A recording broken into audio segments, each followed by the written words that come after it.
마가복음 14장 32절부터 42절까지입니다. 신약성경 80페이지쯤에 있습니다. 네. 이 성경도 이게 페이지를 조금 다른 게 있어서 잘 찾으시면 됩니다. 마가복음 14장 32절부터 42절입니다. 자, 제가 봉독해 드리도록 하겠습니다. 그들이 겟세마네라 하는 곳에 이름에 예수께서 제자들에게 이르시되 내가 기도할 동안에 너희는 여기 앉아 있으라 하시고 베드로와 야고보와 요한을 데리고 가실새 심히 놀라시며 슬퍼하사 말씀하시되 내 마음이 심히 고민하여 죽게 되었으니 너희는 여기 머물러 깨어 있으라 하시고 조금 나아가사 땅에 엎드려 될 수 있는 대로 이때가 자기에게서 지나가기를 구하여 이르시되 아빠 아버지여, 원래는 그냥 아바 아버지가 더 좋은 표현입니다. 아버지께서는 모든 것이 가능하오니 이 잔을 내게서 옮기시옵소서. 그러나 나의 원대로 마시옵고 아버지의 원대로 하옵소서 하시고 돌아오사 제자들이 자는 것을 보시고 베드로에게 이르시되 시몬아 자느냐 내가 1시간도 깨어 있을 수 없더냐 시험에 들지 않게 깨어 있어 기도하라 마음에는 원이로되 육신이 약하도다 하시고 다시 나아가 동일한 말씀으로 기도하시고 다시 오사 보신즉 그들이 자니 이는 그들의 눈이 심히 피곤합니다. 그들이 예수께 무엇으로 대답할 줄을 알지 못하더라. 세 번째 오사 그들에게 이르시되 이제는 자고 쉬라 그만 되었다. 때가 왔도다. 보라 인자가 죄인의 손에 팔리느니라. 일어나라 함께 가자. 보라 나를 파는 자가 가까이 왔느니라. 아멘. 자, 기도하시도록 하겠습니다. 은혜가 풍성하신 하나님, 이 시간에도 하나님의 말씀을 함께 살펴보려고 합니다. 예수 그리스도께서 죽으심을 앞두고 또 기도하시는 장면을 통하여서 우리가 예수 그리스도가 어떤 분이신지 다시 한 번 더 확인케 하여 주시옵시고 이 내용을 통하여서 다시 한 번 더 우리가 그리스도에게 헌신된 자들로 살아갈 수 있도록 인도하시고 역사하여 주시옵소서. 예수님의 이름으로 기도드립니다. 아멘. 예. 오늘 본문도 어떻게 이해를 하시면서 보셨는지는 잘 모르겠지만 일단 기본적으로 특히나 오늘 본문을 이해하시는 데 있어서는 어쩔 수 없이 신학적인 그 정리? 정의라고 하긴 그렇고 정리를 한번 하시고 보시는 게 좋습니다. 여기 뭐냐면 예수 그리스도는 어떤 분이시냐면 신성과 인성으로 존재하신다. 즉, 더 설명을 드릴게요. 신성은 완전하신 하나님이시면서 또 인성은 완전하신 인간이시다. 그러니까 여기서 많이 혼란을 겪어요. 그러니까 예수 그리스도가 이 땅에 오셨다, 즉 성육신 하셨다, 인카네이션 하셨다 이렇게 표현을 하다 보니까 어떤 사람들은 하나님 되심을 버리고 완전한 인간이 됐다. 이것도 다 이제 그노시즘, 그래서 이제 영지주의자들이 여러 가지입니다. 한 가지만 주장한 게 아니에요. 이렇게 주장하는 것도 이 당시에 영지주의자들이었고, 많은 자유주의 신학자들도 그렇게 표현하는 경우가 있어요. 그리고 또 반대로 어떻게 설명하냐면 예수 그리스도는 하나님이셨는데, 하나님이시지만 이 죄를 담당하기 위하여서 마치 구약의 그 현현처럼, 그러니까 일시적으로 이렇게 하나님이 나타나시는 경우가 있잖아요. 그렇게 일시적으로 몸을 잠깐 취하셨을 뿐이다 이렇게 또 표현하는 분들도 있는데 이것도 잘못된 거예요. 그리고 대표적으로 이제 현대 자유주의 신학자들, 물론 이제 그 영지주의자들도 그랬지만 현대 자유주의 신학자들 중에서 주로 오해케 하는 방식, 자기네들은 그렇게 믿겠죠. 그게 뭐냐면 예수는 아주 훌륭한 인간이었어요. 근데 정말 그 하나님의 말씀대로 잘 살다가 보니까 하나님은 구원자가 필요했고, 그래서 성부 하나님이 이 예수 그리스도의 행하심을 보시고 나서 신으로, 즉 하나님처럼 승격시켜 줬다라는 거예요. 그러니까 우리 입장에서는 믿기 어려울 수 있는 내용인데 자유주의 신학에서는 이거를 실제로 그렇게 믿는 경우가 있어요. 유명한 신학자들 중에도 그렇습니다. 역사 신학이건 조지 신학을 했건 간에 성경 해석학을 했던 간에, 그러니까는 우리 얼마든 신학자들도 이런 오류에 많이 빠지기 때문에 성도님들도 성경을 읽다 보면 이런 거가 오히려 더 좀 뭐라 그럴까요? 우리의 어떤 생각이나 이런 데도 맞을 수 있다고 해갖고 확 쏠려가는 경우가 있어요. 그래서 특히나 오늘 본문은 왜 이런 말씀을 드리냐면 분명히 예수 그리스도가 하나님이시라는 것은 우리는 알고 있어요. 근데 오늘은 그냥 쭉 읽다 보면은 어떤 느낌이 드냐면 예수님이 하나님이신데 왜 죽음을 두려워하시지? 그동안 그토록 앞에서 나는 내 백성을 위하여서 왔다 그러고 죽으러 왔다라고 하셨는데 왜 정작 죽음이 다가오니까 고민을 하시지? 당당하게 나 죽는다. 너희들을 위해서 죽을 거다.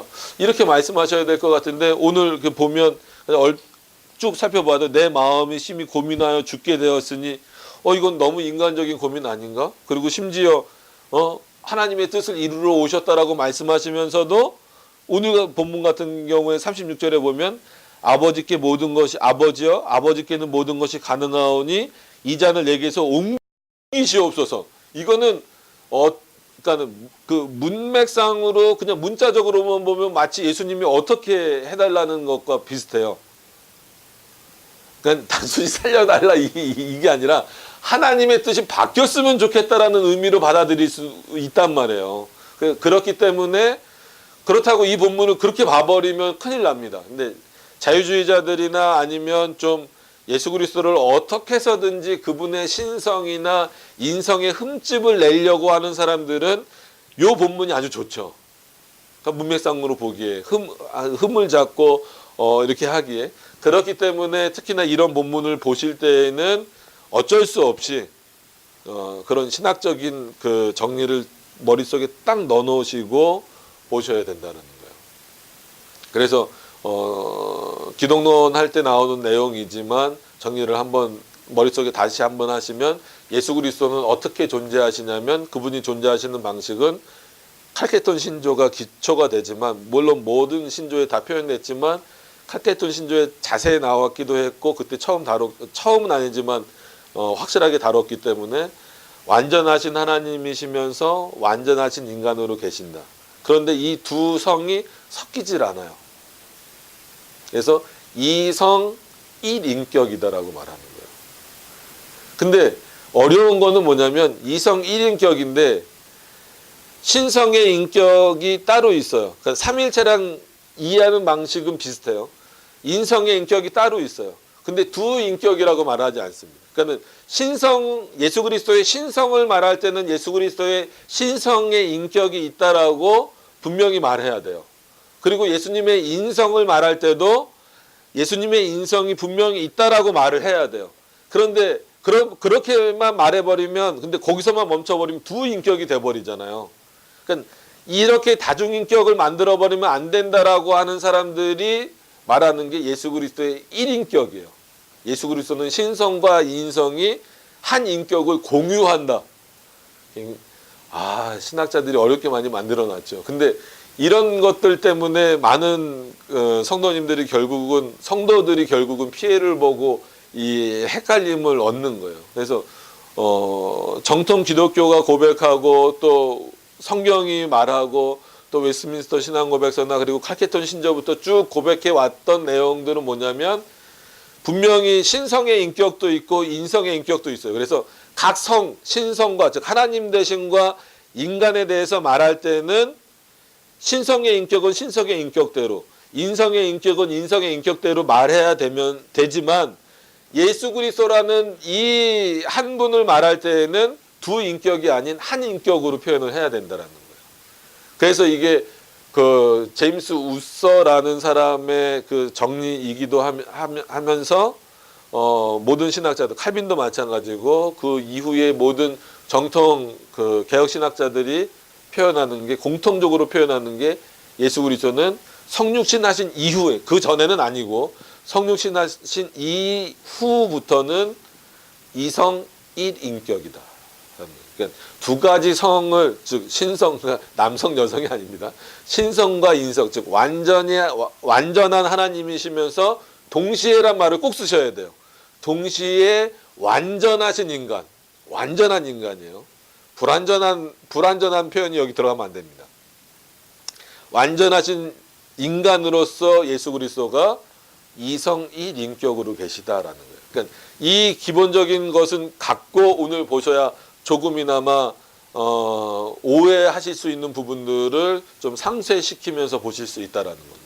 그러니까는 그래서 좀 말씀을 드린 거예요. 설교 중간에 이거를 다시 반복하고 다시 반복할 수는 없기 때문에 시작할 때 원래 설교가 강의처럼 되면은 안 되지만 오늘은 요거를 좀 한번 정리를 하셔야만 요 본문을 이해하시기 좀 좋기 때문에 한번 정리를 해드린 겁니다. 자, 그러면 그거를 좀 머릿속에 기억을 하세요. 그러니까 일단 아직은 혹시 이해가 안 되실 수 있는데 그럼에도 불구하고 오늘 말씀을 들으시면서는 예수 그리스도는 이성 일인격이래. 요거를 머릿속에 좀 넣어 놓으시고 말씀을 좀 같이 한번 살펴보시겠습니다. 자, 32절부터 보시면 그들이 겟세마네라 하는 곳의 이름에 예수께서 제자들에게 이르시되 내가 기도할 동안에 너희는 여기 앉아 있으라. 그러니까 이런 부분들이 다 시비거리예요. 별거 아닌 것처럼 보이지만 하나님인데 왜 기도해? 얼핏 생각할 땐 그럴 수 있어요. 이게 우리가 생각하는 거랑 다르게 어떻게 해서든지 말씀을 파괴하거나 말씀을 꼬아서 보려고 하는 사람들에게는 이런 문장들이 다 걸리는 거예요. 야, 니네 예수 그리스도는 하나님이라며. 근데 하나님이 못하러 기도할 이유가 뭐가 있어? 그러면은 쉽게 대답이 우리 편에서 안 나오는 경우가 있어요. 왜냐하면 그 이성 일인격이라는 그 정리가 잘 안 돼 있고 예수 그리스도가 완전하신 인간 편에서의 표현도 있고 아까가 아니고 저번에도 한번 말씀드린 것 같은데 성경에서는 특히나 신약 성경에서는 신성으로서 즉 하나님으로서 말씀하시는 표현이 있고 어거스틴의 표현을 따라서는 종의 형체를 따라서 즉 인성에 따라서 표현하시는 그 방식이 있어요. 성경에는 두 가지가 다 나오기 때문에 그거를 잘 분별하셔야 되는데 오늘은 분명히 인성에 따라서 표현을 하시는 건데 이거에 대한 그 정리가 안 돼 있으면 예수님이 하나님이라는데 하나님이라면서 왜 예수님이 기도해야 돼? 그러면 오히려 거꾸로 침묵하거나 벙어리가 되는 분들이 많이 계세요. 글쎄 왜 기도하셨을까? 근데 오늘 본문은 그의 인성에 따라서 말씀하시는 부분입니다. 근데 그거를 참 분별을 좀 하실 수 있어야 돼요. 그래서 내가 기도할 동안에 너희는 여기 앉아 있으라. 그래서 심지어 예수님이 우리에게 뭐까지 가르쳐 주셨어요? 주기도문. 그죠? 이렇게 기도하라. 기도의 어떤 그 핵심적인 내용도 알려주실 만큼 중요한 내용들을 알려주신 거잖아요. 그래서 내가 기도할 동안에 너희가 여기 앉아 있으라.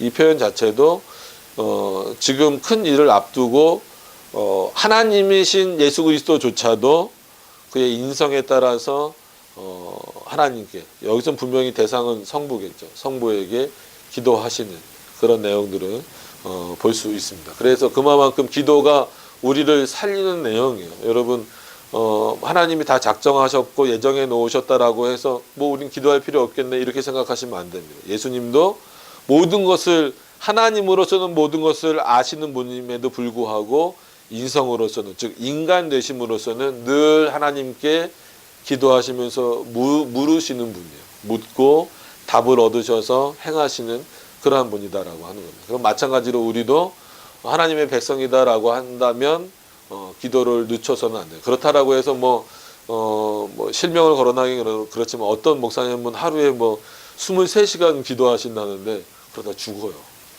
네. 그럼 그렇게까지 하실 필요는 없고 이제 보통 이제 종교개혁 시대의 신학자인데 갑자기 기억이 안 나네요. 그분은 그래도 최소한 하루에 한 15분 정도 이상은 기도해야 되지 않겠느냐 이런 표현을 많이 썼어요. 그리고 주일은 거룩히란 책이 있는데 이것도 절판이 돼서 혹시 성도님들이 구하실 수 있을지 모르겠는데 우리 여성분들은 구찌 그러면 이제 핸드백만 생각하시잖아요. 좋죠, 비싸고 그런 거 이제 사고 싶으시죠. 근데 이제 신학자 중에도 윌리엄 구찌라는 사람이 있어요. 근데 그분이 이제 주일은 거룩히라는 책을 썼는데 그 책에 이제 뭐 굉장히 좋은 책입니다. 그거는 글쎄 지금도 팔고 있는지는 잘 모르겠는데, 그래서 이제 뭐 시간적으로 그냥 정해 놓은 거예요. 최소한 주일은 0시부터 24시까지다. 최소한 요거만큼은, 이 시간만큼은 좀 하나님 앞에 드리는 시간으로 쓰자. 그런 표현이 이제 그 주일은 거룩히란 책에서 나오는 부분입니다. 그래서 왜 이런 표현을 드리냐면, 예수님도 신성에 따라서건 인성에 따라서건, 이건 이제 머릿속에 넣어 놓으시라고 했으니까 그 표현은 오늘 이제 조금 뒤로 하고, 예수님조차도 큰 일을 앞두시고 늘 기도하셨는데, 어떻게 그 예수님의 백성이라고 하고 그로부터 은혜를 사모하고 그로부터 나오는 샘물을 먹고 그가 진정한 양식이라고 생각하는 그리스도인들이 기도하지 않고 살아갈 수 있겠느냐라고 하는 이 부분은 우리가 늘 생각해야 돼요. 특히나 이런 어떤 그 좀 지식적인 신앙을 쌓아가는 것, 그게 나쁘다는 건 아니지만 그런 분들에게 있어서 상대적으로 약화되는 부분이 기도예요. 그래서 의외로 어거스틴이나 칼빈이나 아니면 뭐 바빙크나 뭐 아브라함 카이퍼도 그렇고 반틸도 그렇고, 이런 그 누가 봐도 아주 그냥 하루 종일 공부만 할 것 같은 분들도 뭐에 대한 강조가 많았냐면 기도에 대한 강조가 많았어요.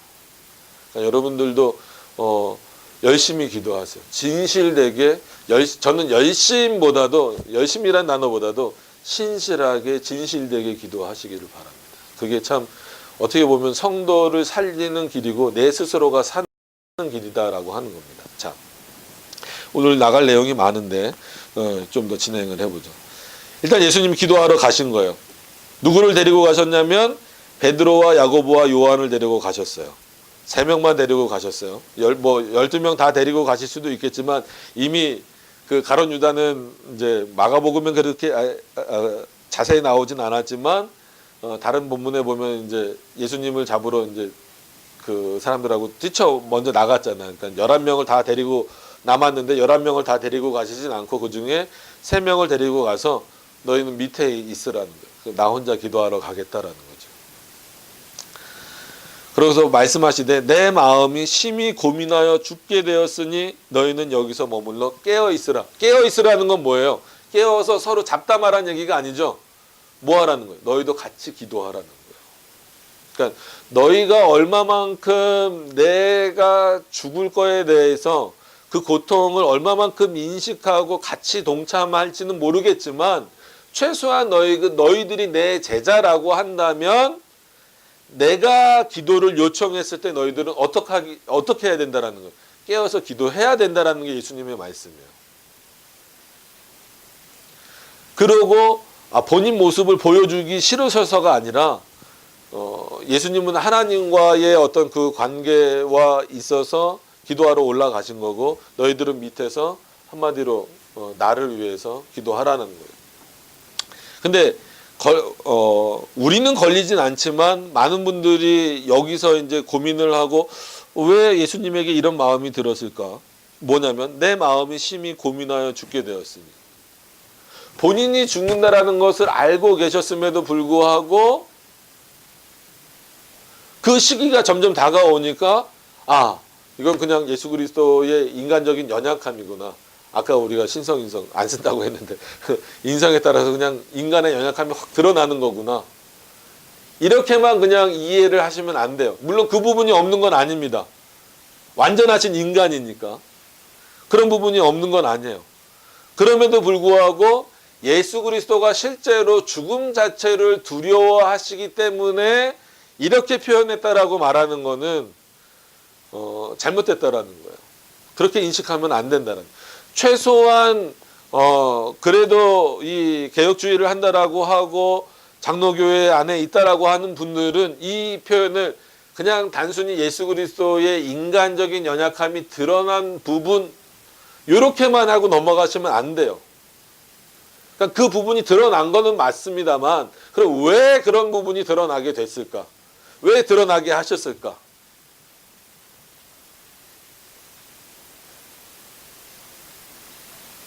어떤 것 같아요? 그가 완전하신 인간이, 첫 번째로는 그가 완전하신 인간이다라고 하는 것에 대하여서 분명히 우리들에게 알려주시는 거예요. 많은 사람들이 오해하잖아요. 뭐 하나님인데 뭐 인간을 잠깐 취하셔서 막 이렇게 섞이고 뭐하고 이런 거, 그것이 아니라 신성과 인성이 완전히 분리된 분으로서 완전하신 인간이시다. 그러면서 또 하나 뭐 특히 칼빈이 주석에서 얘기하는 거는 뭐냐면, 인간적인 그냥 다른 사람, 죄를 가지고 있는 인간적인 인간의 그 죽음, 그것과는 다른 거다라는 거예요.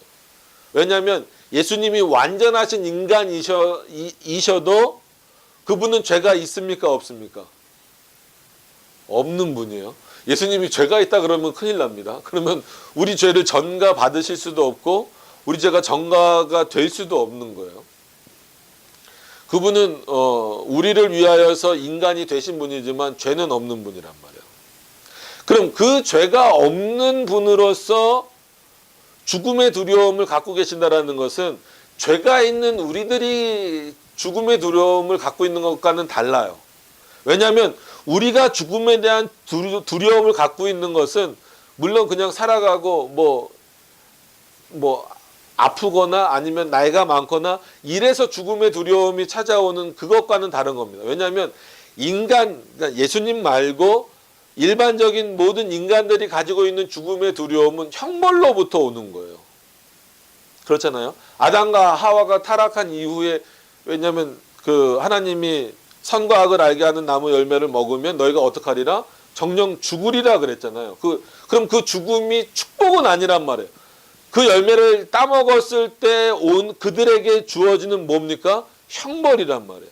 그래서 그 영적인 죽음은 그때 일어났지만 육신적인 죽음은 우리가 지금 살아가면서 얻는 거잖아요. 그래서 상당히 두려워요. 아무리 천국에 대한 소망을 가지고 있고 뭐 한다 할지라도 인간적인 그 죽음에 대한 두려움은 형벌로서 오는, 그냥 뭐 우리가 잘못해서 죽는다 이게 아니라 기본적으로 인간에게 주어졌던 그 죽음이라고 하는 형벌로서 주어진 그 내용을 우리는 실제로 두려움으로 갖고 있는 거예요. 그럼 그 두려움이 똑같이 예수 그리스도에게도 있었겠느냐라고 했을 때 있다라고 쉽게 말해버리면 예수님도 뭐가 있다라는 표현과 비슷하게 돼버리는 거예요. 죄가 있다라는 표현하고 비슷하게 돼버리는 거예요. 그래서 그 구분을 하시라는 거예요. 그렇지 않다라는 거죠. 칼빈도 그 구분을 말하는 거예요. 여기서 예수 그리스도가 내가 죽게 되었으니 두렵다라고 하는 이 표현 자체를 일반 인간화해서 이해하면 안 된다라는 거예요. 근데 많은 분들이 그렇게 이해를 하는 경우가 있고 또 많은 목사님들이 그렇게 그냥 설교하고 넘어가시는 경우들이 많았어요. 그러다 보니까 나중에는 뭐 예수님이나 우리나 죽음에 대한 두려움은 똑같네. 그러니까 그 다음에 하시는 이 잔을 옮기시옵소서라는 게 더 처절한 인간의 그 연약함이 드러나는 모습으로, 그래서 예수님도 별 수 없구나 이런 식의 결론, 전혀 말도 안 되는 결론으로 가버리게 되는 거예요.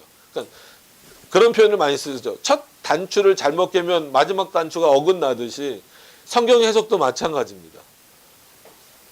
분명히 예수님이 두렵다라고 하셨으니까 두려우신 거예요. 그거는. 근데 그 두려움이 과연 우리와 똑같은 두려움일까? 죽음을 앞에 놓고 그랬을 때는 일반적인 인간들이 가지고 있는 죽음을 생각하는 두려움과는 다른 두려움이다라는 것을 기억을 하셔야 돼요. 그럼 그게 뭘까? 어떤 두려움일까? 라고 했을 때 중보자로서 구원자로서 그 일을 감당하셔야 되는 차원에서의 부담감, 연약함, 결국은 우리가 풀 수 있는 건 그거예요. 왜냐하면 예수 그리스도가 죄가 없는 분으로 태어나셨어요. 그럼에도 불구하고 그분도 먹으셔야 되고 마시셔야 되고 피곤하면 어떻게 해야 돼요? 주무셔야 되고 진짜 화장실도 가셔야 되고 뭐 그렇단 말이에요. 그러면은 33년 정도 사셨으니까 그 살아가시는 과정 속에서 어떻게 죄를 안 질 수가 있겠어요? 그럼에도 불구하고 죄를 안 지시도록 태어난 것도 중요하지만 죽으실 때까지 죄가 없으신 분으로 계시려면 그의 인성을 누가 굳건히 붙잡고 계시고 지키셔야 돼요? 그의 신성이 지키셔야 된단 말이에요. 어떤 의미인지 아시겠죠? 이 신성이 굳건하게 붙잡고 지키고 계셔도, 그래서 칼빈의 표현으로는 신성 뒤에 감춰져 있는 그 인성의 연약함과 인성이 가지고 있는 그 부담스러움의 표현으로서 내 마음이 심히 고민하여 죽게 되었다라는 표현으로 썼다라는 거예요. 그렇게 예수님이 말씀하셨다라는 거예요. 그러니까 이 구분점을 이해를 하셔야 돼요. 그러니까 우리가 그래야 요 36절이 설명을 할 수가 있는 거예요. 우리는 여기를 이제 소리가 난다 그래서 했는데 여기를 또 건드려버리네요. 죄송합니다. 우리가 가지고 있는 죽음의 두려움은 정말 인간적인 죽음의 두려움이에요. 아시겠죠? 저도 제가 어지러웠을 때 6개월 동안 앉아서 잤다 그랬잖아요. 그러면서 저도 죽기 싫었지만 뭐 가족 생각도 나고, 그때는 저희 애들 더 어렸을 때니까 쟤네들 어떻게 하나, 이런 고민들, 그러니까 이런 고민들이었겠느냐는 거예요. 아니라는 거죠.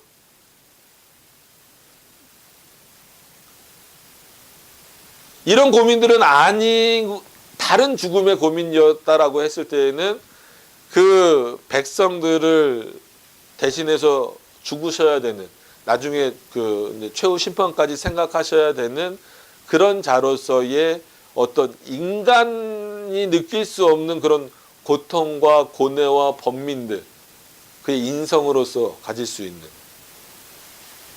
그런 번민들의 표현들로서 이런 표현들이 나온 거다라는 거예요. 그래서 일단 그 부분을 구별하시면서 보셔야 돼요. 자, 아직 그 모든 의문이 풀리지는 않은 것처럼 저를 쳐다보셔서 조금 더 진행을 해보시면서 말씀을 더 드리겠습니다. 자, 35절 가서 보시면, 조금 나아가사 땅에 엎드려 될 수 있는 대로 이때가 자기에게서 지나가기를 구하여 이르시되, 아빠 아버지여, 아버지께는 모든 것이 가능하오니 이 잔을 내게서 옮기시옵소서. 그러나 나의 원대로 마시옵고 아버지의 원대로 하옵소서. 자, 이거는 어떻게 이해를 하고 계셨나요?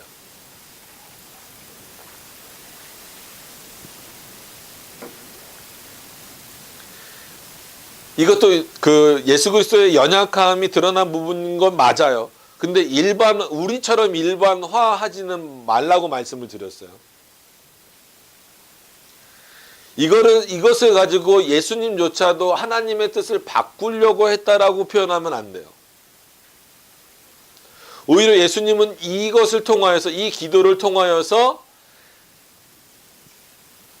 그러니까 완전한 인간으로서 가질 수 있는 두려움과 연약함과 그 모든 것들을 표현해 내시면서, 그럼에도 불구하고 그것이 하나님의 뜻을 바꾸거나 가리거나 변화시킬 수 없다, 이렇게 변하게 할 수 없다라고 하는 어떤 내용으로서 이것을 고백하게 하신 거예요. 그러니까 궁극적으로 기도의 내용이 바뀌잖아요. 어떻게 해요? 맨 처음에는 기도하실 때 예수님이 뭐라고 기도하세요? 이 잔이 내게서 옮겨지기를 원하는데 모든 것이 가능하시지 않습니까? 옮겨 주시옵소서. 이거는 철저하게 인간의 연약함을 드러내시는 표현이기도 하지만 동시에 아까 우리와 같은 연약함은 아니라고 분명히 말씀드렸어요. 그러니까 그 구원자로서 가지고 있는 그 어마어마한 그 뭐랄까요, 부담감 이런 것들, 그러나 그것을 누가 지키시는 거예요? 하나님 되심이 지키시는 거예요. 그런 차원에서 그럼에도 불구하고 그 기도 순간에 바뀌어 나가는 거예요. 그러나 나의 원대로 마옵시고 아버지의 원대로 하옵소서. 뭐가 하나님의 그러니까 뭐가 진짜 예수 그리스도의 핵심적인 기도 내용일까요? 뒤에 부분이죠.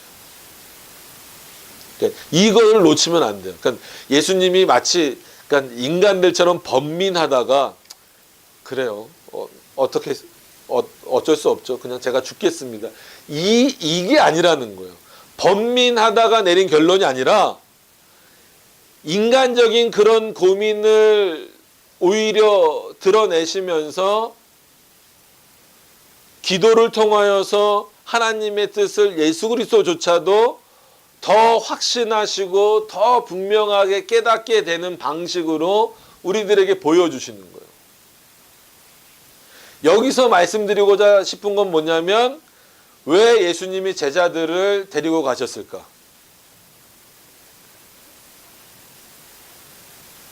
왜 그랬을까요? 11명을 다 데리고 가지진 않으셨지만 여기 나와 있는 대로 베드로와 야고보와 요한을 왜 데리고 가셨을까? 그리고 거리가 얼마만큼 되는지는 모르지만 본인의 기도하는 그 내용을 전하신 이유는 뭘까? 라고 했을 때는 결국은 베드로, 야고보, 요한에게 알리시는 방식은 지금 우리에게 알리시는 것과 똑같은 대로 너희의 연약함으로, 인간의 연약함으로 이룰 수 있는 것은 아무것도 없다라는 것을 자신의 연약함을 드러내심으로 말미암아 보여주시는 거예요. 깨닫게 하시는 거예요.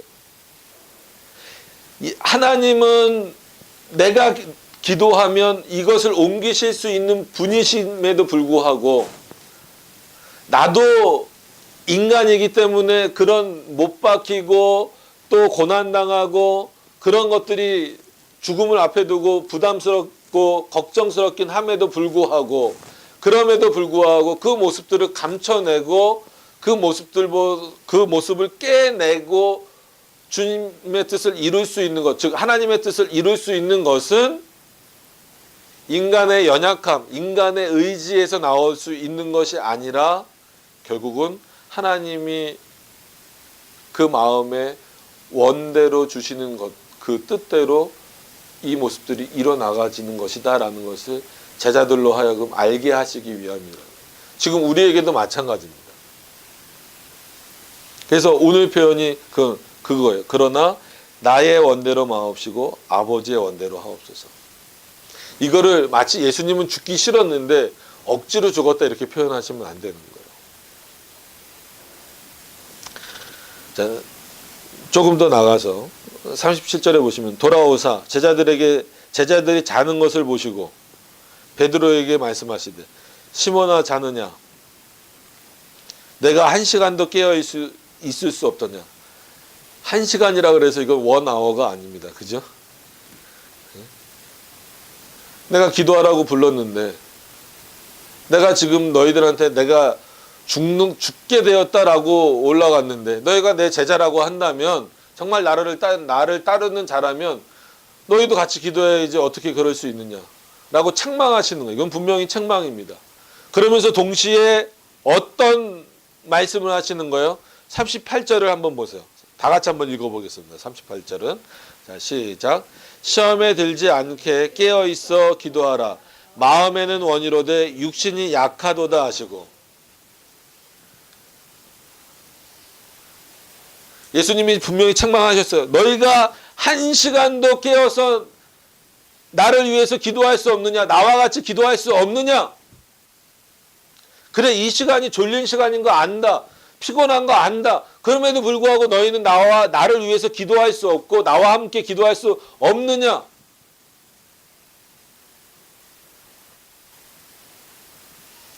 이게 너희들의 모습이다라는 거예요.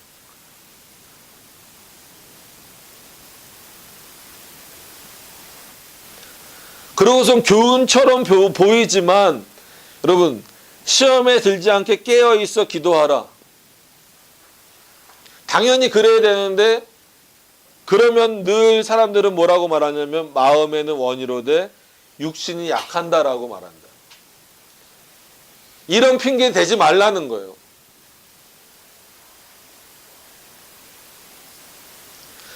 분명히 베드로와 야고보와 요한이 그랬을 거야. 예수님 안 자려고 그랬는데요. 오늘 하루가 너무 고되고 힘들고 또 이렇게 어쨌거나 겟세마네 동산에 올라와서 또 예수님과 같이 기도하려니까 저희가 뭐 기도를 안 한 건 아니고 너무 피곤하니까 잘 수도 있는 거 아닙니까? 여러분, 인간의 연약함을 핑계로 대지 마세요. 예수님이 이렇게 표현하셨을 때에는 아까 말씀드린 대로 두 가지예요. 너희들의 연약함을 너희들 스스로 깨달으라는 거예요. 두 번째로는 깨달았다라고 한다면 오히려 그거는 우리 안에 핑계거리가 되면 안 된다라는 거예요. 분명히 여기에는 다 걸려요. 마음에는 원이로되 육신이 약하도다. 약하건 악하건 부족하건 뭐하건 전부 다 걸려요. 그죠? 여러 부분에서 다 걸리는 거예요. 우리에게. 그래서 이게 은근히 우리에게는 정당화되거나 아니면 우리 핑계거리가 되는 경우가 많아요. 특히 하나님 앞에 신앙생활 할 때 더 그런 거죠. 하나님의 백성으로 살 때 그거 뭐 어쩔 수 없는 거 아닙니까? 우리 뭐 연약한데, 우리 피곤한데, 뭐한데. 여러분, 이건 핑계거리가 아닙니다. 예수님이 깨어 있으라는 것은 물론 이때는 잠을 잤기 때문이기도 하지만 더 나아가서 지금 우리는 잠자지 말란 얘기가 아니잖아요, 예수님이. 반대로 우리의 육신의 연약함과 우리의 육신의 악함을 가리울 수 있는 것은, 그것을 채울 수 있는 것은 우리 안에서 나올 수 없는 거예요. 그럼 기도로 채워야 된다. 그럼 기도로 잔 채우라 이런 표현이 아니라 그 기도를 통하여서 뭘 깨달으라는 거예요. 하나님의 뜻을 깨달아야 너희의 연약함이 채워질 수밖에 없다라는 거예요. 그러니까 하나님의 뜻을 깨닫는다는 것을 단순히 그냥 뭔가 번쩍하는 것으로 이해하시면 안 돼요. 하나님의 뜻을 깨닫는 기도를 통하여서 하나님의 뜻을 깨닫는다라는 게 결국은 뭘까요? 하나님의 말씀을 깨닫는 거예요. 지금 우리는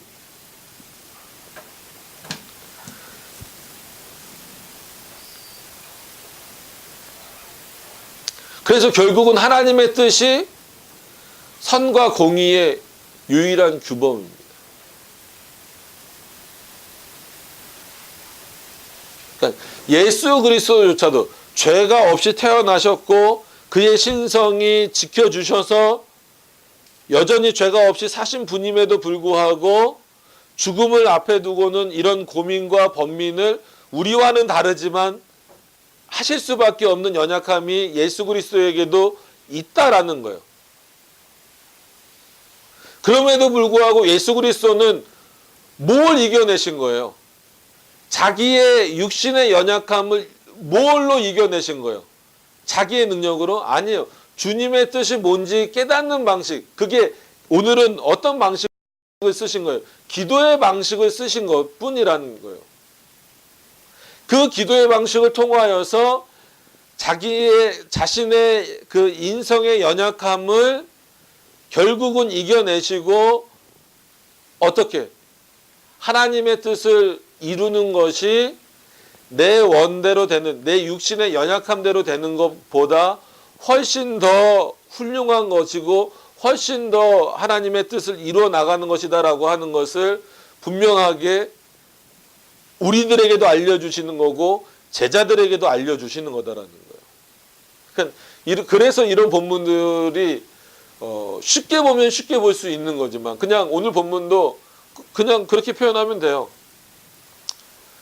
쉽게 표현하면 예수님이 신성과 인성이 있는데 오늘은 인성적으로 연약함을 드러내신 표현이다. 이러고 간단히 넘어갈 수도 있는 문제지만 그러기에는 여러 가지 반론들과 아니면 우리조차도 이해하지 못하는 부분들이 있다라는 거죠.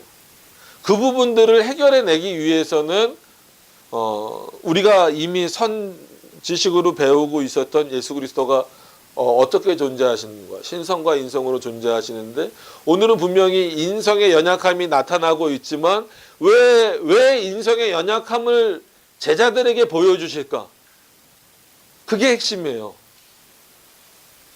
오늘 본문은 예수님의 인성의 연약함이 드러났다가 핵심이 아니고 예수님이 왜 자신의 연약함을 왜냐하면 솔직한 얘기로 자신의 연약함을 제자들이 알아서 그냥 일반 상식적으로 한번 생각을 해봅시다. 내가 선생이고 여러분들이 만약에 제자라고 한다면 내 연약함이 드러나야 되는 순간이에요. 그러면 선생된 입장에서는 제자들에게 뭘 보여주기 싫을까요? 자기의 연약함은 보여주기 싫을 거예요. 일반적으로 대부분 그렇다라는 거예요. 그러면 기도하러 올라가셨을 때에 이 기도 내용은 똑같을 수 있다 하더라도 혼자 가실 수도 있잖아요. 왜냐하면 예수님이 다른 곳에서는 혼자 기도하러 가신 적도 많았잖아요. 근데 오늘은 특히나 뭐가 드러나야 되는 날이에요. 자신의 어쨌거나 연약함을 드러내셔야 되는 날임에도 불구하고 혼자 가시지 않았어요. 누굴 데려가신 거예요? 제자들을 데리고 갔어요. 아주 근거리는 아니어도 데리고 가셨다라는 거예요. 그건 제자들로 하여금 기도하고 깨어 있으라는 것을 알려주시기 위함도 있지만 오히려 자신의 연약함을 스스로가 제자들에게 말씀을 하시고 기도하러 가셨고 내려와서 왜 그것을 못했냐고 책망을 하시면서 본인도 그렇게 기도하신 것에 대해서 다 듣게 하셨다라는 거예요. 왜 그러셨겠느냐라는 것이 핵심이다라는 거예요. 그러니까 많은 분들이 오늘 같은 본문을 보면서도 그거는 생각을 안 하고 그냥 예수님의 연약함이 드러났다. 이러고만 끝나버리는 경우가 많아요. 그러면은 예수님이신데 그리고 하나님이신데 지금 진짜로 인류 즉 택자들을 구원하시기 위한 그 일을 행하셔야 되는 그 일을 앞두고 계시는데 특히나 제자들이 혼란스럽게 본인의 연약함을 보면 안 될 것 같잖아요. 그러면은 혼자 기도하러 올라가셨으면 됐는데 왜 굳이 본인의 연약함을 드러내시는 그 기도의 장면, 상황에 제자들을 데리고 가셨을까라고 하는 거예요.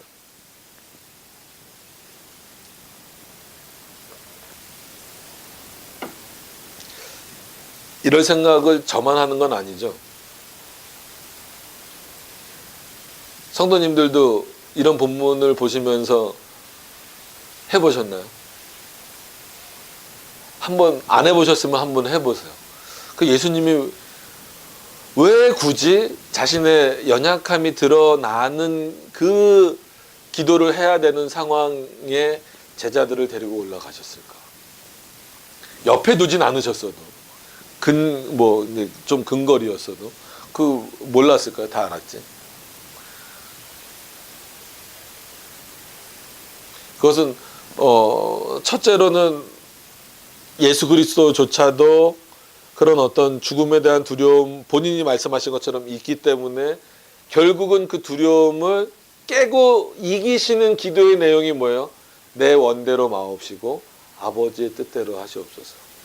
여기서는 신성이 드러난다라기보다는 신성이 드러난다라는 표현을 쓸 때는 그럼 어떻게 써야 되겠습니까?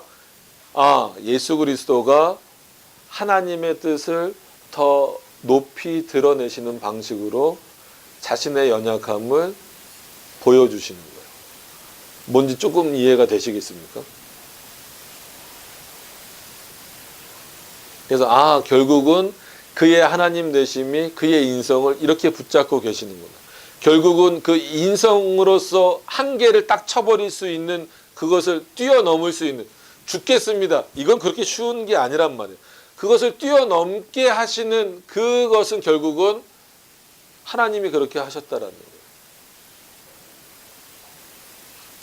그래서 칼빈도 이 부분을 주석하는데 그렇게 표현을 해요. 아까 제가 썼던 것처럼 하나님의 뜻만이 예수 그리스도가 이렇게 기도하신 것, 즉 내 원대로 마옵시고 아버지의 뜻대로 되기를 원합니다라고 기도한 그 내용은 예수님이 우리들에게 뭘 알려주시려고 한 것이냐면 하나님의 뜻만이 의와 공의의 유일한 규범이다라고 하는 것을 알려주시기 위해서 오히려 자신의 그 연약함을 드러내셔서 그러나 결과적으로는 연약함을 드러내는 것으로 한마디로 징징거리는 것으로 끝나는 것이 아니라 그 연약함을 한마디로 이제 깨어버리고 부셔버리고 어디로? 하나님의 뜻에 순종하는 모습으로 예수 그리스도가 결국 기도가 맞춰지잖아요.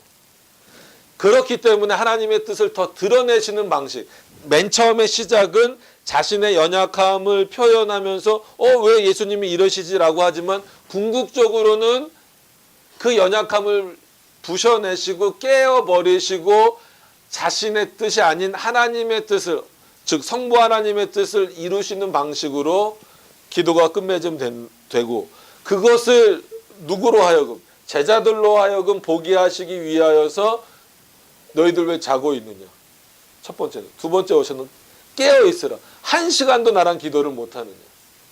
그리고 나서 너희가 늘 기도할 때 아니면 평상시에 핑계를 댈 때 왜 마음은 원이로되 육신이 연약해서 그렇습니다 라는 핑계를 대느냐. 그거는 너희들의 핑계거리일 뿐이지 하나님의 뜻을 이루는데, 결국은 지난주에도 살펴보았고 앞으로도 볼 거지만 제자들도 그렇고 특히 베드로도, 그 장담했던 베드로도 어떡합니까? 예수 그리스도를 부인하게 되죠.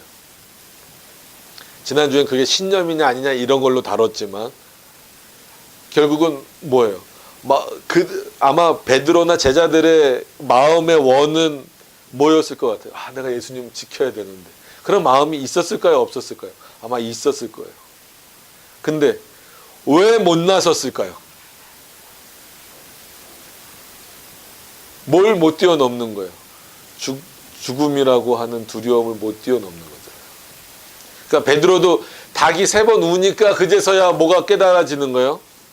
예수 그리스도가 하셨던 말씀이 깨달아지는 거죠. 그리고 어쨌거나 요한은 그 옆에 이렇게 있잖아요. 드러내지도 못하지만 있잖아요. 그러니까 그 마음은 저 예수님이 저렇게 죽으시는구나. 우리가 뭐라도 해야 되는데, 하지만 결국은 인간의 연약함 그대로 다 드러나는 부분이에요. 그럼 저도 그렇고 여러분들도 그렇고 우리가 쉽게 마치 핑계처럼 쓰는 표현이 그러고 싶은데 이 육신의 연약함 때문에 그렇습니다 라는 표현이 있어요. 실제로 그런 경우도 있을 수 있어요. 이거를 부담을 드리려고 하는 건 아닙니다.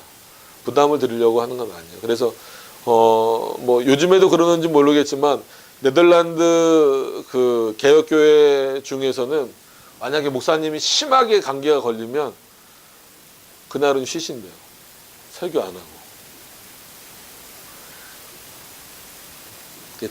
다른 목사님이 와서 설교하거나 거기는 이제 학교 교수 이렇게 왔다 갔다 막 하고 그러거든요. 와서 설교하거나 그렇게 한대요. 그게 이제 잘됐다 잘못됐다 이걸 말씀드리는 게 아니라, 이런 말씀을 드린다라고 해서 이게 또 부담으로 또 여러분들한테 다가오게 되면 안 되니까 그런 차원이 아니라 일반적으로 평상시에 늘 우리가 되는 핑계가 여기에 머물러 있더라는 거예요. 그러니까 최소한 하나님 앞에서 이런 것들이 내 안에 핑계거리가 되지 않도록. 왜냐하면 예수님은 어떻게 보면 이 부분을 지금 깨고 나오신 거나 마찬가지예요. 그죠? 예수님도 내 육신의 연약함으로는, 즉 내 인성의 연약함으로는 어떻게 되길 원하는 거예요? 이 자녀 옮겨지길 원한다. 그럼에도 불구하고 그것을 어떻게 뛰어넘어요? 뭘로 뛰어넘어요? 예수님조차도 뭘로 뛰어넘으셨어요? 기도라는 방식으로. 즉 그 기도라는 방식을 통해서 뭘 깨닫는 거예요? 하나님의 뜻을 깨닫고 신성이 자신을 붙잡아 주시는 방식으로 뛰어넘으시는 거예요. 그럼 우리도 마찬가지로 그럼 너희도 그렇게 하라는 거예요. 예수님의 말씀. 그럼 우리도 어떻게 해야 돼요? 우리도 힘들고 연약해요. 그래서 제 얘기를 해서 정말 죄송하지만 매주마다 제 얘기를 하는 것 같은데, 제가 큰 교회에 있을 때 목사님이 정말 해외에 자주 나가셨어요. 그래서 주보를 보니까 주일날 설교만 40 몇 번을 했어요. 그때는 한참 어지러울 때도 있었는데, 그래서 어떤 성도님들은 제가 어지러운 걸 잘 모르니까 부목사가 버릇없다고. 왜냐면 이렇게 서 있는데 쓰러질 것 같은 거예요. 막 죽을 것 같은 거예요. 그러니까는 어떻게 해요? 이걸 붙잡아야 되잖아요. 담임 목사님도 이 여기를 안 붙잡는데 부목사가 올라와서 전 살려고 붙잡은 거거든요. 설교를 해야 되니까. 어지러워도 1, 2, 3부 다 설교해야 되니까.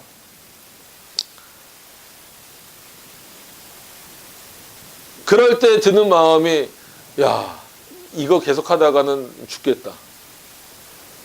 결국은 무슨 생각이 드는 거예요? 마음은 원이로되 내 육신의 약함 때문에 못하겠다. 우리는 그걸 뛰어넘기가 그렇게 쉽지 않아요. 그럼 그거를 뛰어넘으시려면 여러분들의 능력으로는 불가능하다라는 거예요. 여기서 두 번째 의문이라면 의문이고 두 번째 핵심이라면 핵심일 수 있는 예수님이 왜 제자들을 부르셨을까? 이 부분을 해결해 주기 위해서라는 거예요. 알려주기. 그러니까 해결해 주신다라고 하는 것은 이 부분들을 너희가 그럼 어떻게 이겨낼 것이냐라고 했을 때에는 나와 같이 기도하라. 그럼 그래서 마지막에 저희가 축도로 끝나기 때문에 그렇지만 주기도문은 주문처럼 외우는 게 아니라 여러분들 마음속에서 딱 이 기도의 마음으로 자리 잡고 있어야 돼요. 그래서 말 그대로 주님이 가르쳐 주신 기도. 그러니까 하나님으로서는 기도하실 이유가 없는데 왜 그렇게 기도하셨냐면 결국은 연약한 마음은 원이로되 육신이 약하다는 핑계를 댈 수밖에 없는 그리고 죽음의 두려움이라고 하는 그리고 이 세상 모든 것들이 두렵고 이런 어떤 그런 마음들이 있는 우리들에게 결국은 이겨낼 수 있는 방식은 그 하나님의 뜻을 구하는 방식, 기도하는 방식이다.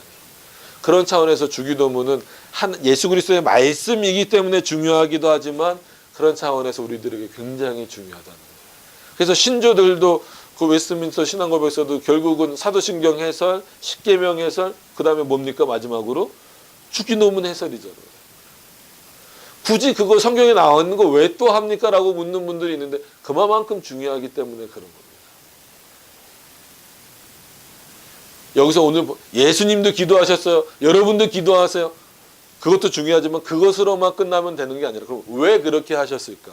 왜 그 자리에 제자들을 불러내셨을까라고 했을 때는 인간의 연약함을 처절하게 느끼도록 여러분 느끼셔야 돼요. 여러분 내가 연약하다라고 하는 것을 처절하게 느끼지 않으면 하나님 찾지 않습니다. 물론 하나님이 우리를 찾아주는 방식이시지만 살아가면서는 늘 우리가 하나님을 찾아야 되는 거잖아요. 어떨 때 우리는 하나님을 더 찾을 수밖에 없습니까? 우리가 연약할 때. 그 연약함을 인지할 때. 오늘 말씀은 결국은 뭐예요? 너희들의 연약함을 인지하라는 거예요. 물론 예수님이 하나님의 뜻을 더 확고히 하시는 그 내용도 있지만 동시에 어떤 내용이에요? 너의 연약함을 분명히 인지하고 그렇기 때문에 어떡하라? 너희의 육신의 연약함을 깨어내기 위해서라도 기도하라. 그런 차원에서 깨어 있으라는 거예요. 육신적으로 깨어 있는 것도 중요하지만 영적으로 깨어 있으라는 거예요. 그래서 설교 시간에 앞에 있는 목사가 설교를 잘하든 못하든 육신적으로도 깨어 계셔야 되고 영적으로도 그 시간에는 하나님의 말씀을 받는 시간으로 생각하셔야 된다라는 거예요. 목사가 위대한 건 아닙니다. 목사도 마찬가지로 늘 말씀드리지만 뭐가 필요한 거예요? 하나님의 은혜와 긍휼이 필요한 존재입니다. 저도 여기 서서 이렇게 하고 있으니까 뭐 대단해 보이진 않겠죠. 뭐 이런 좁은 데서 만나고. 그러나 똑같아요. 여러분들하고 저랑 다를 거 아무것도 없습니다. 교회 질서상 하나님이 저를 목사로 세워주셨을 뿐이지 성도라는 측면, 즉 하나님 앞에서의 모습은 결국 저나 여러분들이나 누구의 은혜가 필요한 존재들이요. 하나님의 은혜가 철저하게 필요한 존재라는 거예요. 그럼 그것을 오늘 본문에서 오히려 더 인식하셔야 돼요. 왜 제자들을 데리고 가셨을까? 말씀이 아직 다 끝난 건 아닙니다. 자, 39절에 다시 나아가 동일한 말씀으로 기도하시고 동일한 말씀으로 기도하셨다라고 하니까 앞에 기도하셨던 내용들을 또 반복하신 거겠죠. 다시 오사 보신즉 그들이 자니 이는 그들의 눈이 심히 피곤함이니라. 그러니까 이제 더 이상 이제 인간적으로 못 버티는 거예요. 이제 졸려서. 그러니까 거꾸로 이 표현이 저는 보면 좀 재밌고 찔리기도 하고 참, 이 제자들 이때는 얼마나 당황했어요. 세 번째 예수님이 내려오신 거잖아요. 기도하시다가. 그죠? 첫 번째도 혼났고, 자냐? 두 번째는 조금 더 심하게 혼났고. 근데 세 번째 예수님이 또 내려오실 때도 어떻게 하고 있는 거예요? 지금 비몽사몽간에 있는 거잖아요.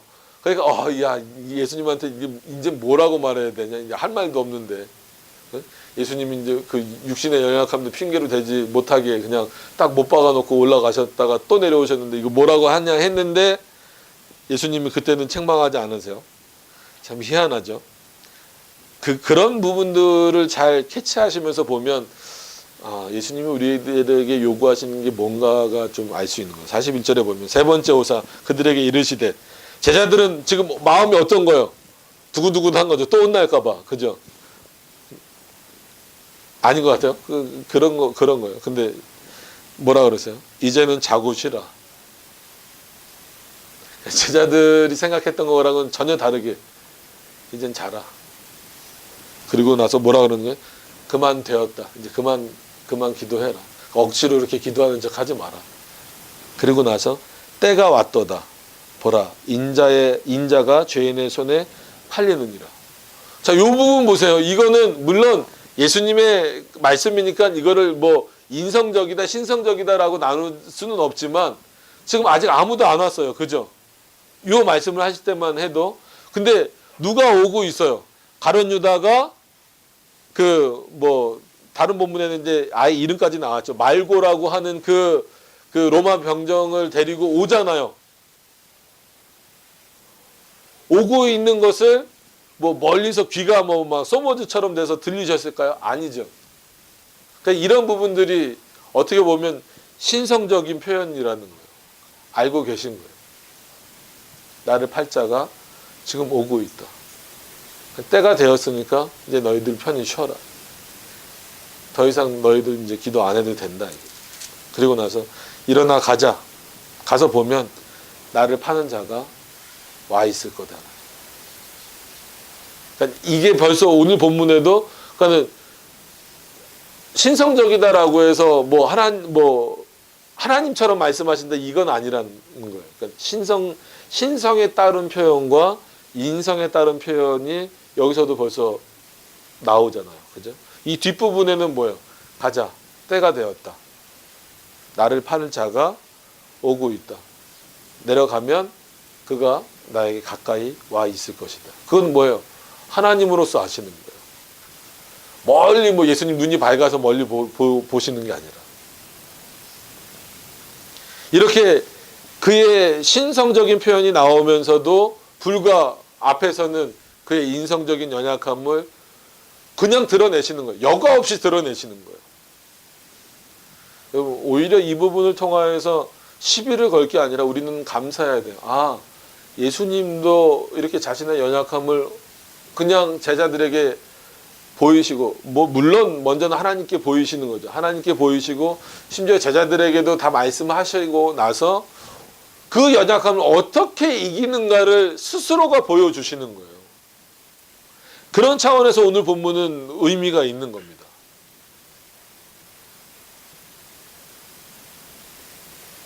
여러분, 우리는 하나님이 아니잖아요. 예수님처럼 죄가 없는 존재도 아니잖아요. 우리는 죄인입니다. 그렇기 때문에 더 연약할 수밖에 없어요. 더 인간적일 수밖에 없고, 이걸 반대로 말하면 더 많은 하나님의 은혜가 필요할 수밖에 없어요. 그렇기 때문에 여러분, 하나님의 은혜를 더 많이 구하시길 바랍니다. 기도를 쉬지 마세요. 기도를 쉬는 죄를 범하지 않겠습니다라고 하는 그 표현을 그걸 가지고 또 여러 가지 해석도 동원이 되겠지만, 그렇다고 모든 걸 제껴두고 기도만 하시라는 것이 아니라 평상시에 다니시면서도 길을 가시면서도 아니면 뭐 일을 하시면서도 기도라는 게 꼭 주여 이것만이 아니잖아요. 늘 하나님에 대한 생각을 떠올리시면서 우리의 연약함을 결국은 채우시고 내가 내 연약함을 뚫고 나갈 수 있는, 깨고 나갈 수 있는 유일한 통로는 뭐밖에 없다라는 거예요. 하나님이 주시는 은혜밖에 없고 하나님의 뜻을 깨닫는 것밖에 없다라는 거예요. 그럼 그걸 어떻게 깨닫느냐라고 했을 때 성경을 깨닫는 것이고 교리를 통해서 깨닫는 것인데, 이거를 단순히 지적으로만 깨닫는 것이 아니라 오늘과 같이 기도의 방식으로 깨닫는 거예요. 그러니까 이 두 가지가 병행되어져야 되는 거예요. 지식이 없는 상태에서 기도만 하면 이 사람은 어떻게 돼요? 신비주의자가 될 수 있는 거예요. 그죠? 많은 사람들이 신비주의로 많이 빠지는 경우가 그거예요. 기도 열심히 한다라고 하는데 신비주의로 빠지는 게 지식이 없어서 그래요. 반대로 지식만 갖고 있는 사람들이 메마르게 돼버리는 경우는 뭡니까? 그 지식을 갖고 있으면, 올바로 갖고 있으면 하나님을 찾을 수밖에 없는 거예요. 기도를 통해서. 어떤 의미인지 아시겠죠? 이 두 가지가 그래서 병행되라는 거예요. 오늘 제자들을 불러서 한시라도 깨어 있을 수 없느냐라고 하는 것은, 그래도 누구보다도 예수님의 말씀을 많이 들었잖아요. 제자들이. 그러면은 어쨌거나 지식적으로는 얼마만큼 올라와 있는 거란 말이에요. 그럼 이들에게 필요한 건 뭐예요? 이제 신실하게 기도하는 거. 그래서 자신들의 연약함을 깨어내는 거다. 그럼 우리는 아직 기도도 부족하고 지식도 더 쌓아야 됩니다. 그럼 이거 먼저 쌓고 이거 나중에 쌓고 이게 아니라 동시에 같이 가는 거예요. 그래서 아는 만큼 기도하고 기도하는 만큼 알아져 가는 이 상호 이 관계들을 늘 기억하셔서, 칼빈이 정의를 내려준 것처럼 믿음은 하나님을 아는 지식인 것 동시에 기도하지 아니하는 것은 생명의 양식을 스스로 끊어버리는 거나 똑같은 겁니다. 영적으로 죽는 거나 똑같은 겁니다. 예수님의 말씀대로 깨어있지 못한 거랑 똑같은 겁니다. 그런 차원에서 저도 그렇고 여러분들도 그렇고 열심히 기도하시기로. 열심히란 표현보다 이게 하도 입에 배서 그래요. 왜냐하면 열심만 있으면 딴 데로 잘못 갈 경우가 많거든요. 진실되게 기도하시고 하나님을 아는 지식을 쌓아가는 데 있어서도 최선을 다하시기를 바랍니다. 그거를 깨닫게 하기 위하여서 오늘 예수님이 굳이 하나님께 이런 기도를 하러 올라가실 때에 제자들을 데리고 올라가셨다라고 하는 것을 기억하시면서, 그럼 지금 우리는 어떻게 해야 될 것이냐라고 생각했을 때 말씀드린 대로 기도와 하나님을 아는 지식이 늘 병행해 가면서 우리들의 신앙이 성장해 갈 수 있기를 늘 간구하실 수 있기를 바랍니다. 그러니까 이거 둘 중에 하나가 어긋나면 진짜 메마른 신앙이 되든지 아니면 엉뚱한 신비주의가 되든지, 이 양극단을 가지 않기 위해서는 늘 우리는 이 균형을 잘 맞추시길 바랍니다. 맞아요. 예수님도 기도하셨는데 우리가 어떻게 기도하지 않고 살 수 있습니까? 그러면서 동시에 예수님도 하나님에 대한 지식을 이렇게 분명히 선포하고 계시는데, 우리가 하나님에 대해서 알지 못하면, 그리고 예수 그리스도가 누구신지 정확하게 정의조차 내리지 못하고 있다라고 한다면 우리가 어떤 예수를 믿겠냐라고 합니다. 요즘엔 물어봐야 돼요. 그래서 당신은 예수 그리스도를 믿습니까? 가 아니라 당신은 어떤 예수님을 믿습니까? 아마 각자 생각하는 방식이 다 다를 수 있어요. 생각보다 심각한 문제입니다.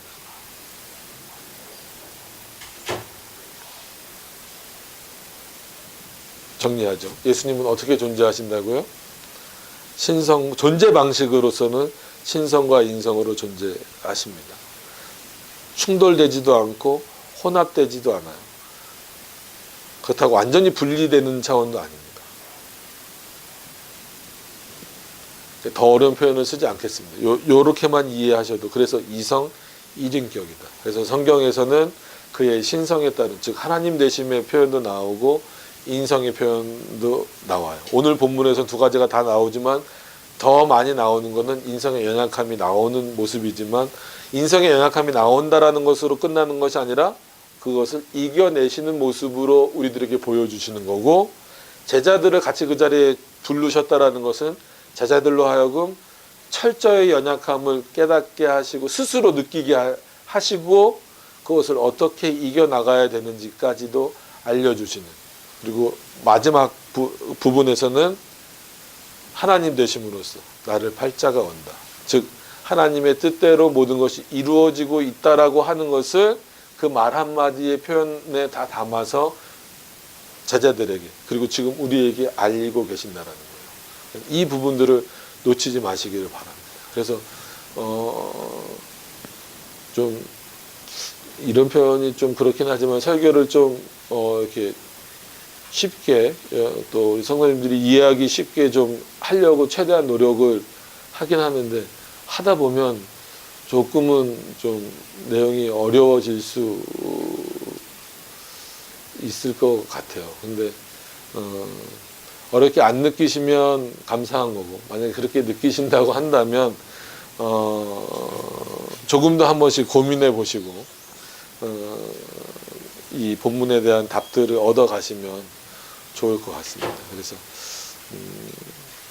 저 영상을 뭐 그렇게 얼마나 많은 분들이 보겠어요. 근데 여기 계신 분들을 위해서 오히려 좀 더 도움이 되시라고, 그래서 한번 이렇게 들으셔서 좀 이해가 안 되시면 시간이 되시면 두 번, 세 번 이렇게 보셔서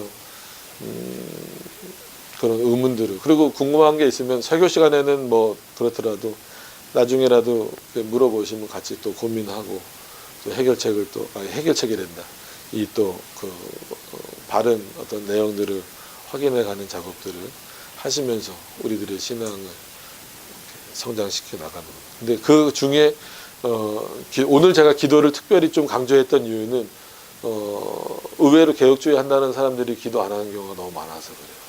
좀 기도는 안 하면 안 됩니다. 그죠? 뭐 기도는 뭐 하나님과 대화해요, 뭐해요. 우리는 뭐 그런 표현은 의미가 그렇게 크게 없고, 기도의 핵심은 하나님의 뜻을 더 바르고 세밀하게 알게 하는, 그리고 인간의 연약함을 결국 깨어내고 뚫어낼 수 있는 방법은 기도밖에 없어요. 그래서 반드시 기억을 하시길 바랍니다. 거기에 하나님의 지식이 더해졌을 때 정말 폭발력 있는 신앙이 여러분들 안에서 나오는 건 아니지만 여러분들을 통하여서 표현된다라고 하는 것을 반드시 기억을 하시기를 바랍니다. 자, 기도하도록 하겠습니다.